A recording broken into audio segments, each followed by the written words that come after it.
As you can probably tell from my name, I'm a Yoruba man, Adeoluwa Kishi Abraham.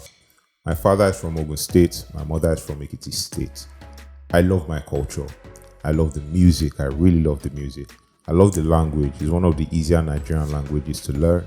But most of all, I love the food. My favorite food of all time, my MVP of foods is pounded yam and a 4 euro. Whew. If you know, you know. I say all that to say that being Yoruba is a huge part of my identity, which is a segue into what I'm going to talk about today. I want to explore a couple of ideas about identity and then bring that to brand. And my major goal for this video is to debunk a common misconception about what brand identity really is. And hopefully at the end of this video, you have a better understanding of what it takes to develop a brand's identity. So let's start from the definition of what identity is. According to Wikipedia, identity is the qualities, the beliefs, the appearance, the personality traits, and the expressions that characterize a person or a group of people.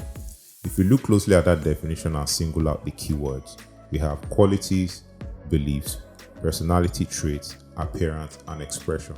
I group these words under two categories. I have intangible words and I have expressive words. Under the intangible, we have qualities and beliefs, and the other three then fall under the expressive category.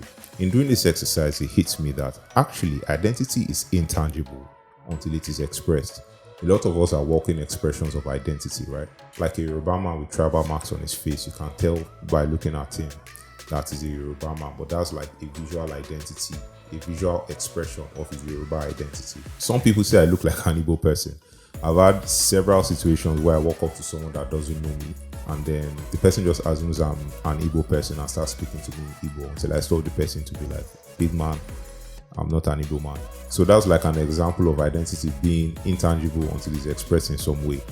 Identity takes two forms. There is the innate identity and then there is the changeable identity.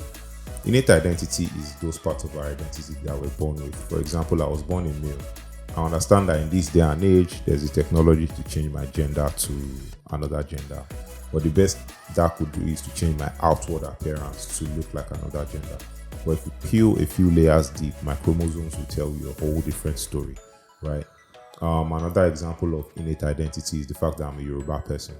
I could decide to travel to a whole different country, become a citizen, denounce my Yoruba heritage. But again, there's a test they can do by taking your blood to trace your ancestry. So if you do take my blood after I've done all that, it will tell you that I come from a lineage of Yoruba people. So there's no running away from that. The best thing you can do with your innate identity is to embrace it, right? Then there's changeable identity. Changeable identity is those identities that we become. So for example, I became an entrepreneur. I became a brand strategist. I became a designer. I made a conscious decision to become that and then did the work necessary to become that.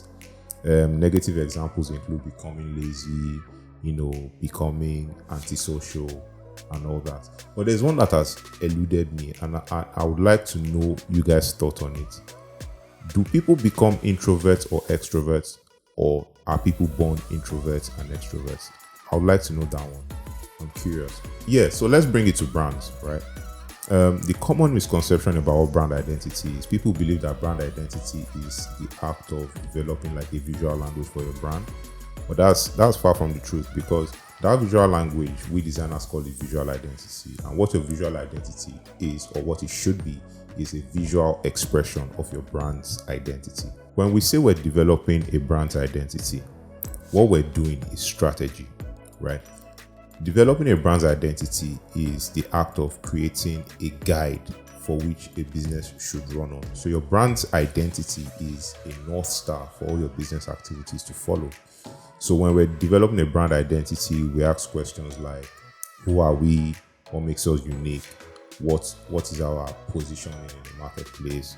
What kind of clients are we trying to attract?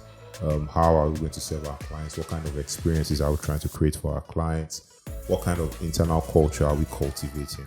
And things of that nature. I call brand identity development the development of the soul of a business. Now, I understand that some business leaders or an entrepreneur might be watching this and be asking the question, what does this do for my bottom line? The weird thing about branding is that it's difficult to trace a direct impact on your bottom line, especially in the short term. But in the long term, no one can deny that it will bring exponential growth to your business. Let me give you an example. Internal culture, right? What impact does having a healthy internal culture bring to your business? They say if you take care of your staff, they will take care of your business. A huge part of taking care of your staff is having them work in a conducive environment. And that goes beyond a comfortable office. It also involves having a culture that is healthy, a set of team members that are in sync, right? It goes a long way for the business. Imagine having a set of team members that are so in sync. Imagine what that does. Imagine the level of quality they deliver for you on a consistent basis, right? Many businesses hire based on competence, right? As they should, right? You want the best person that can do the job on the job. But so few businesses hire based on culture fit. The reason why they don't hire based on culture fit is because they haven't defined the kind of culture they want to cultivate. Yes, I understand many businesses have, their list of core values. But in my experience, so few businesses live by their core values. I'll give you a real life example. I was auditing a business not too long ago, and part of what I had to do was interview the staff of the business. So I asked them questions about the internal culture. Quite a few of them gave me the list of their core values, but I decided to peel a few layers deeper, and a few questions down the line, when I kind of probed them on their day-to-day activities and what their experience is like, I found out there was a disconnect between their list of core values and the actual culture in the business. So that's an example of how defining your brand identity can have an impact on your bottom line in the long run. So I hope you have a better understanding of what it takes to develop a brand identity now. It doesn't end with your visuals. Your visuals is, like I said in the last video, a needle in the brand haystack. There's a lot more that goes into developing a brand identity. And I hope that business leaders, that watch this kind of apply this to their business. It will do a lot for your brand. But I'm going to leave it at that in this video. I try to keep this video as short as possible. So let's do a quick recap. What is identity? According to Wikipedia, identity is the qualities, beliefs, appearance, personality traits, and expression that characterize a person or a group of people. Identity is intangible until it's expressed. Identity takes two forms. There is the innate identity, and then there is a changeable identity. Brand identity is not your visual identity alone. Brand identity is intangible, it's strategic, right? And it guides all your business activities.